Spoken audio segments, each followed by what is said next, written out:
নেতানিয়াহুর সরকারে বড় ধাক্কা, জোট ছাড়ার ঘোষণা গুরুত্বপূর্ণ দলের। এই পরিস্থিতি নেতানিয়াহুর সরকারের স্থায়িত্ব নিয়ে নতুন করে প্রশ্ন তুলেছে। যুদ্ধকালীন একটি সংকটময় সময়ে এই রাজনৈতিক বিচ্ছিন্নতা সরকারকে আরও দুর্বল করে তুলতে পারে বলে রাজনৈতিক বিশ্লেষকরা মনে করছেন। ইসরায়েলি প্রধানমন্ত্রী বেনিয়ামিন নেতানিয়াহুর সরকার বড় ধরনের সংকটে পড়েছে।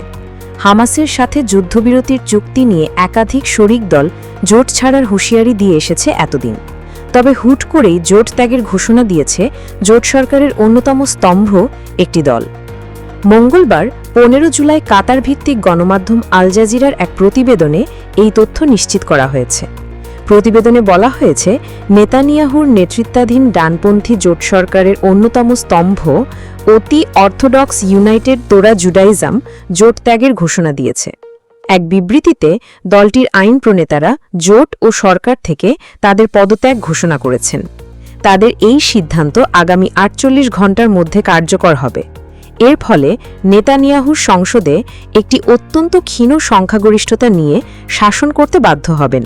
তখন সরকার পরিচালনার ক্ষেত্রে তাকে আরও বেশি নির্ভর করতে হবে দুটি অতি ডানপন্থী দলের উপর। এই ডানপন্থী দলগুলো হামাসের সাথে যুদ্ধবিরতির আলোচনার বিরোধিতা করছে এবং গাজায় যুদ্ধ স্থগিত বা শেষ করার যে কোনো পদক্ষেপের বিরুদ্ধে শক্ত অবস্থান নিয়েছে।